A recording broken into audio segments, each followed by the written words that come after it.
اعوذ باللہ من الشیطان الرجیم بسم اللہ الرحمن الرحیم اللہم صل علی محمد وآل محمد وعجل فرجہم۔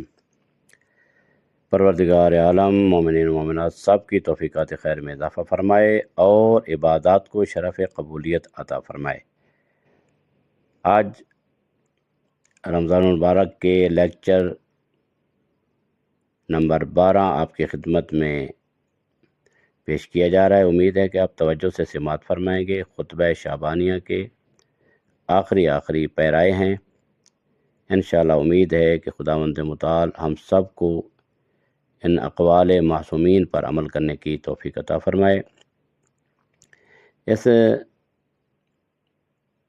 لیکچر میں حضرت امیر المومنین علیہ السلام نے رسول اللہ صلی اللہ علیہ وآلہ وسلم سے ایک سوال کیا اور اس کا جواب حاصل کیا۔ اس کے علاوہ رسول اکرم نے حضرت علی علیہ السلام کے مستقبل کے بارے میں پیشین گوئی بھی فرمائی۔ عربی عبارت آپ کی خدمت میں حاضر ہے۔ قال امیر المومنین فقلت یا رسول اللہ ما افضل الاعمال فی هذا الشہر؟ فقال یا ابا الحسن افضل الاعمال فی هذا الشہر الورع عن محارم اللہ عز وجل ثم بکا۔ فقلت یا رسول اللہ ما یبکیک؟ فقال یا علی ابکی لما یستحل منک فی هذا الشہر کأنی بک وانت تصلی لربک وقد انبعث اشقى الاولین والآخرین شقیق عاکر ناقت ثمود فضربک ضربة على قرنک فخضب منك لحيتك۔ قال يا أمير المؤمنين قال أمير المؤمنين قلت يا رسول الله وذلك في سلامة من ديني؟ فقال في سلامة من دينك۔ ثم قال يا علي من قتلك فقد قتلني ومن أبغضك فقد أبغضني ومن سبك فقد سبني لأنك مني كنفسي روحك من روحي وطينتك من طينتي إن الله تبارك وتعالى خلقني وإياك واصطفاني وإياك واختارني للنبوة واختارك للإمامة فمن أنكر إمامتك فقد أنكر نبوتي۔ امیر المومنین علیہ السلام نے عرض کیا، فرمایا کہ میں کھڑا ہوا اور عرض کیا اے اللہ کے رسول، اس مہینے میں سب سے بہترین عمل کیا ہے؟ تو حضور اکرم نے ارشاد فرمایا اے ابو الحسن، اس مہینے میں سب سے بہترین عمل اللہ تبارک و تعالیٰ کی حرام کی ہوئی چیزوں سے پرہیز کرنا ہے، ان سے اجتناب کرنا ہے۔ پھر حضور اکرم صلی اللہ علیہ وآلہ وسلم رو پڑے، گریہ کرنے لگے۔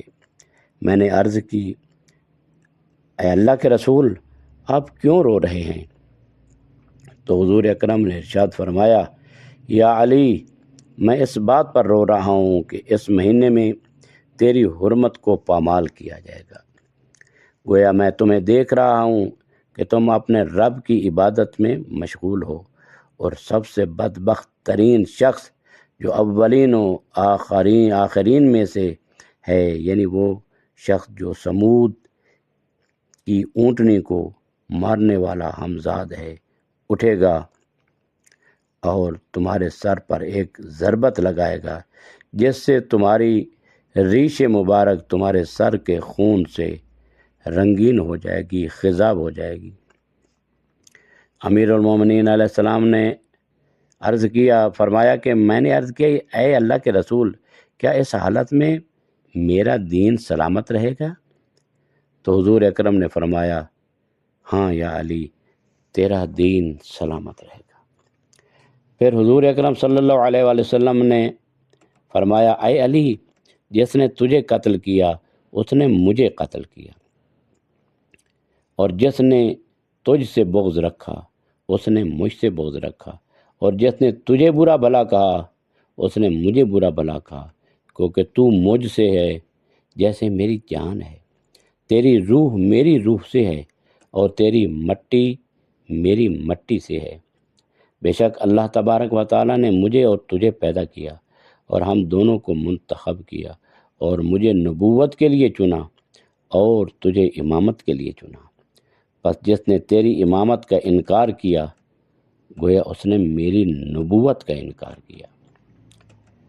تو اس خطبے کی، اس پیرائے کی وضاحت کے طور پر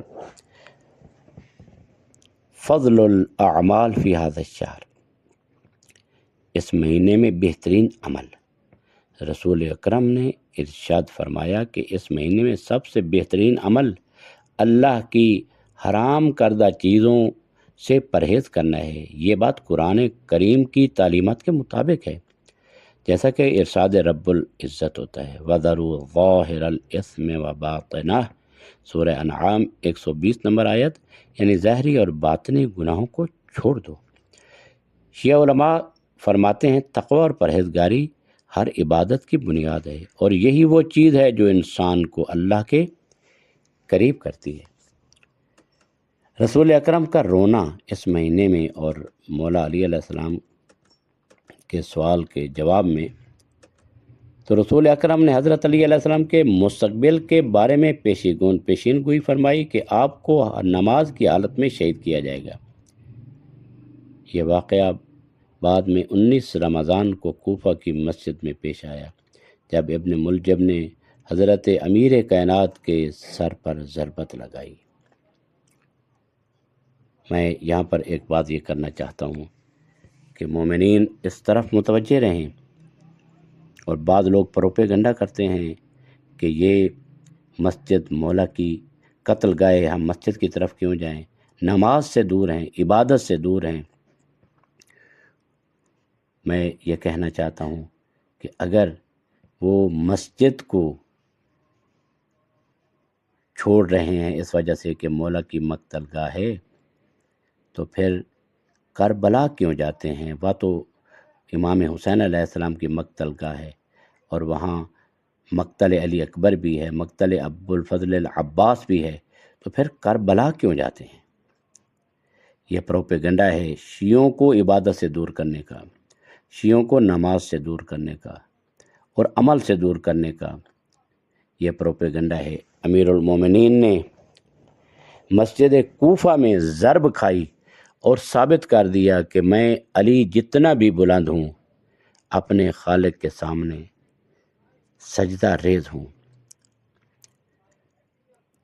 شیعہ کا عقیدہ ہے حضرت امیر المومنین کی شہادت ایک بہت بڑا سانحہ، اور یہ واقعہ امت مسلمہ کے لیے ایک امتحان تھا۔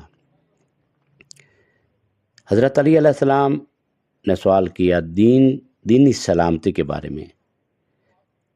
جب مولا نے پوچھا کہ کیا اس حالت میں میرا دین سلامت رہے گا، تو رسول اکرم نے ارشاد فرمایا کہ ہاں یا علی، آپ کا دین سلامت رہے گا۔ اس سے یہ بات واضح ہوتی ہے کہ حضرت علی علیہ السلام کی شہادت ان کے ایمان کی سلامتی کے ساتھ ہوئی، اور یہی شیعہ عقیدے کے مطابق امامت کی اہمیت کو ظاہر کرتا ہے۔ اور یہ نقطہ امیر المومنین کا یہ کہنا، یہ اس بات پر ہمیں یہ بتانا چاہتے ہیں کہ یعنی عقبہ آخرت کی اور آخر وقت کی سلامتی بہت اہمیت کی حامل ہے۔ لوگ مشکلات کو دیکھ کر، لوگ موت کو دیکھ کر، موت سامنے ہے تو لوگوں کے عقیدے بدل جاتے ہیں، دین ختم ہو جاتا ہے، اور شیطان کی پیروی شروع کر دیتے ہیں۔ یہاں پر آخر وقت میں دین کی سلامتی بہت زیادہ اہمیت کی حامل ہے۔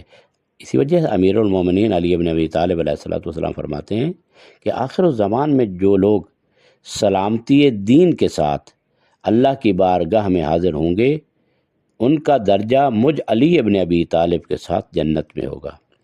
سلامتی ایمان بہت اہمیت کی حامل ہے، یہ ایک بارگی نہیں آ جاتی، بلکہ یہ دین کی سلامتی ریہرسل کے مطابق ہوتی ہے۔ دین یعنی اس دنیا میں جو انسان اعمال کرتے ہیں، ان اعمال کا رسوخ انسان کی روح میں ہوتا ہے، انسان کے نفس میں ہوتا ہے، انسان کے بدن پہ ہوتا ہے، اور پھر انسان مضبوط ہو جاتا ہے۔ جس طرح کہ ایک ورزش کار اور ایک پہلوان ہر روز ریہرسل کرتا ہے اور پریکٹس کرتا ہے، اور جو قوت اور انرجی ہے وہ اس کے جسم کا حصہ بن جاتی ہے، تو پھر جب وہ میدان کھیل میں جاتا ہے تو پھر وہاں بڑے بڑے پہلوانوں اور سورماؤں کو پچھاڑتا ہے۔ یہ ایک دن کا کام نہیں ہے، 2 دن کا کام نہیں ہے، بلکہ مکمل ریہرسل کی ضرورت ہے، مکمل اطاعت پروردگار کی ضرورت ہے، مکمل اطاعت رسول اللہ، مکمل اطاعت ائمہ طاہرین علیہ السلام کی ضرورت ہے۔ اگر کوئی انسان کہے کہ ٹھیک ہے میں موت کے وقت اپنا ایمان نہیں بدلوں گا، تو یہ نہیں ہو سکتا ہے کہ دنیا میں خدا نخواستہ برے اعمال اور اللہ سے دوری، اللہ کے رسول سے دوری، امام علیہ السلام سے دوری، صراط مستقیم سے دوری، نماز سے دوری، روزے سے دوری اور تمام نیک اعمال سے دوری، اور پھر کہے کہ میں موت کے وقت جو ہے وہ پختہ رہوں گا، پکا رہوں گا۔ اسے یہ سوچنا چاہیے کہ اس کے اندر اتنی جرأت نہیں ہو سکی اس دنیا میں خدا کی درگاہ میں سجدہ کرنے کے لیے، تو اس وقت جب بے بس ہوگا تو پھر اس کے پاس کون سی جرأت رہے گی؟ اس کے اندر تو رسوخ نہیں ہے، نیک اعمال کا رسوخ نہیں ہے، تو پھر کس طرح اس کا بروز اور ظہور موت کے وقت ہوگا؟ لہذا موت سے پہلے ہمیں تیار ہونا ہے، اپنے دین کی سلامتی اور خصوصاً اپنے عقیدہ کو محکم رکھنا۔ آج کل لوگ شیعوں کے عقیدے پہ ڈاکہ ڈال رہے ہیں، ان کے عقیدے کو خراب کر رہے ہیں، اور یاد رکھنا چاہیے جب تک عقیدہ صحیح نہیں ہوگا عمل قبول نہیں ہوگا، کیونکہ عقیدے کی بنیاد پر عمل ہوا کرتا ہے، لہذا عمل بھی تب قبول ہے جب عقیدہ صحیح ہوگا۔ توحید پروردگار کا عقیدہ صحیح ہو، پیغمبر اکرم کے رسالت کے بارے میں عقیدہ صحیح ہو، علی مولا اور ان کے 11 بیٹوں کی امامت کے بارے میں عقیدہ درست ہو، تو اس کے مطابق اعمال ہونے چاہیے۔ ہم شیعوں کا عقیدہ ہے اللہ واحد لا شریک ہے، اس کے سوا کوئی معبود نہیں، کوئی خالق ہے، رازق ہے، پالک ہے، محیی ہے، ممیت ہے، سب کچھ دینے والا وہی ہے، دے تو وہی، نہ دے تو وہی، اولاد دے تو وہی، رزق دے تو وہی، اولاد دے کر لے لے تو وہی، رزق دے اور فراوانی رزق دے تو وہی، اگر رزق دے کر فقیر بنا دے تو وہی، یعنی اسی کے قبضہ قدرت میں تمام ملک ہے، بیدہی ملکوت کل شے، تمام کائنات، تمام مخلوقات کی باغ ڈور اسی کے ہاتھ میں ہے۔ ہمارا عقیدہ ہے اور اس عقیدے پہ مضبوط رہنا چاہیے، اس کے کاموں میں کوئی شریک نہیں، حتیٰ پیغمبر خاتم ائمہ اطہار علیہ السلام، اس کا کوئی مشیر نہیں، اس کا کوئی وزیر نہیں ہے، اور نہ اس کو مشیر کی ضرورت ہے نہ اس کو وزیر کی ضرورت ہے، کیونکہ مشیر و وزیر اس کو ضرورت ہوتی ہے جس کے اندر کچھ کمی ہو یا جس کے اندر کوئی ضرورت پائی جاتی ہو۔ وہ تو قادر مطلق ہے، وہ تو تمام طاقتوں کا مالک ہے، اسے کیا ضرورت کسی مشیر کی یا وزیر کی؟ لہذا ہمارا یہ عقیدہ ہے، یہ رکھنا چاہیے عقیدہ کہ وحدہ لا شریک ہے، اس کا کوئی شریک نہیں، جتنے بھی ما سوی اللہ، اللہ کے علاوہ جو کچھ ہے وہ تمام اللہ کی مخلوقات ہیں۔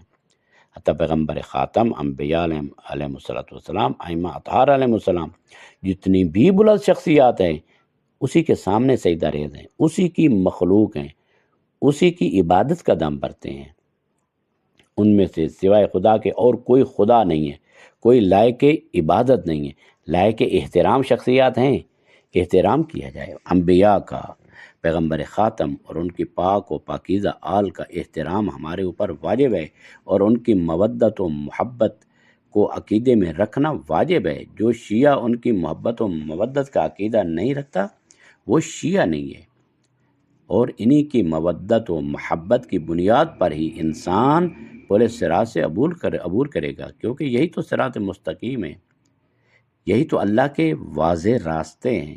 لہذا یہ سب وسیلے ہیں اور اصل ذات پروردگار ہے۔ اور اس طرح پیغمبر خاتم کی نبوت پر ایمان رکھنا ہمارے عقیدے میں شامل ہے۔ پیغمبر خاتم تمام انبیاء کے سردار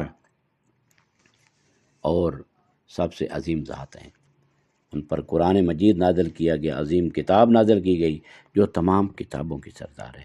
اور اسی طرح ان کے 12 جانشین جن کو ائمہ اطہار علیہ السلام، حضرت امیر سے لے کر حضرت قائم آل محمد تک سب پیغمبر اکرم کے جانشین ہیں، خلفائے بلا فصل ہیں۔ یہ عقیدہ شیعہ کے مطابق واجب ہے، ورنہ وہ شیعہ نہیں کہ جو ان کو خلیفہ بلا فصل نہیں مانتا ہے۔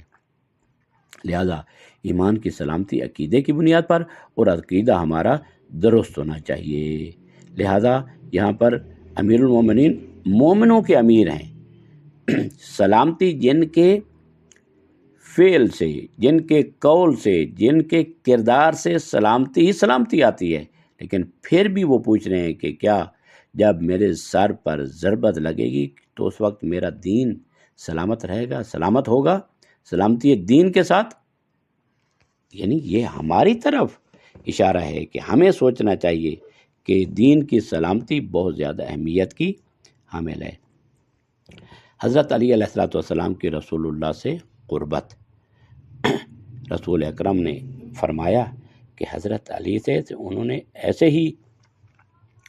ان سے ایسے ہی ہیں جس طرح ان کی جان، یعنی پیغمبر اکرم کے نزدیک امیر کائنات ایسے ہیں جس طرح خود پیغمبر اکرم کی اپنی جان ہے، اور ان کی روح سے ہے، یعنی روح کا روحی، و نفس کا نفسی، و لحم کا لحمی، دم کا دمی۔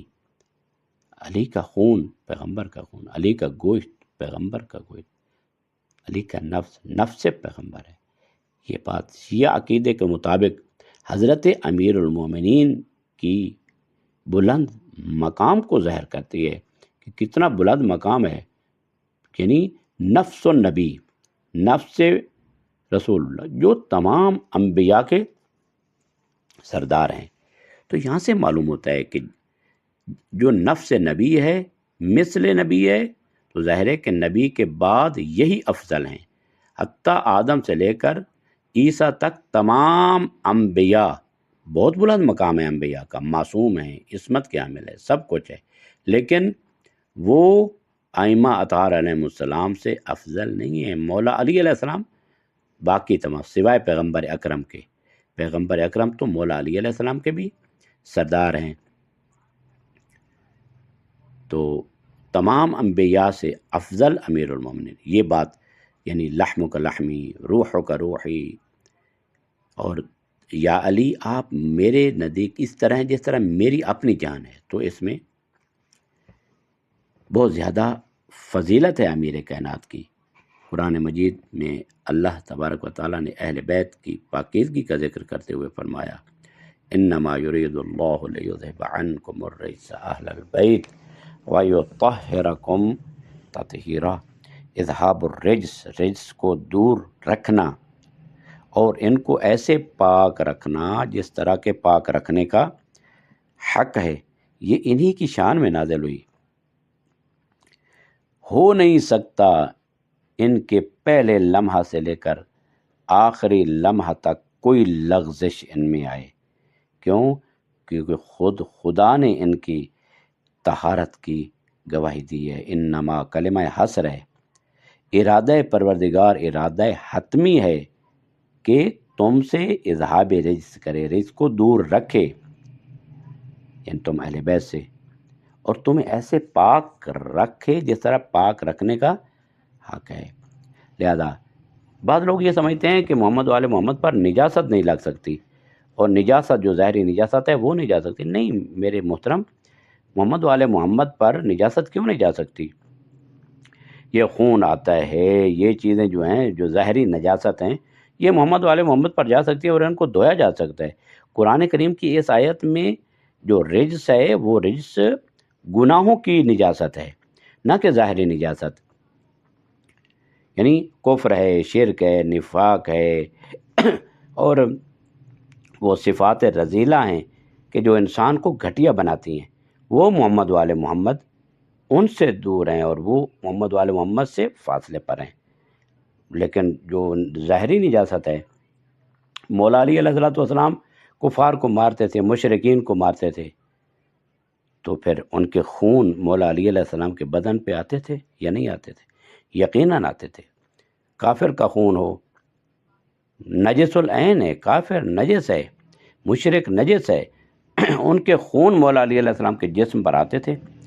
تو اگر ہم کہیں کہ اللہ نے اس کی گارنٹی دی ہے تو پھر تو یہ بات سچی نہیں ہوگی، کیونکہ ان کے جسم کے اوپر خون آتا تھا اور پھر اس کو دھو دیا کرتے تھے، اور یہ کوئی گناہ بھی نہیں ہے۔ لہذا اذہاب الرجس یعنی کفر، شرک، نجاست، بت پرستی، یہ تمام جو گناہ ہیں وہ گناہ محمد والے محمد ان سے پاک اور پاکیزہ ہیں، اللہ نے ان کو پاک اور پاکیزہ رکھا ہے۔ دعا ہے خداوند متعال ہمیں آخر وقت میں ایمان کی سلامتی سے اٹھائے اور ہمارے عقیدہ کو ہمارے رگ و پہ میں راسخ فرمائے، ہمارے کردار میں ہمارا جو عقیدہ توحید ہے، عقیدہ رسالت ہے، عقیدہ ولایت ہے، وہ ہمارے عمل سے ظاہر ہونا چاہیے، ہماری نماز سے ظاہر ہونا چاہیے، ہمارے روزے سے ظاہر ہونا چاہیے، ہماری نماز شب سے ظاہر ہونا چاہیے، ہمارے کردار، ہمارے اخلاق سے ظاہر ہونا چاہیے۔ لہذا چونکہ دین مین اور زیادہ تر 3 چیزوں کا نام ہے، ایک ہے اجتناب المحارم، محرمات سے پرہیز، اور ادا الواجبات، واجبات کی ادائیگی، اشتمال علی المکارم، اچھے اخلاق کو اپنانا۔ جتنے بھی اچھے اخلاق ہیں، اچھے عادات ہیں، اچھے اطوار ہیں، ان کو اپنانے کا نام، یہ جو زیادہ تر ہیں وہ 3 چیزیں جو ہیں اس کو دین کہا گیا ہے۔ خدا ذوالجلال ہمیں بہترین انسان بنائے، ہمیں بہترین با اخلاق انسان بننے کی توفیق عطا فرمائے، اور ہم اپنے گھر میں بھی با اخلاق ہوں، باہر بھی با اخلاق ہوں۔ تمام مومنین و مومنات خداوند متعال سب کی توفیقات خیر میں اضافہ فرمائے اور ماہ رمضان کی برکتوں سے مالا مال فرمائے۔ وصلی اللہ علی محمد وآلہ الطاہرین۔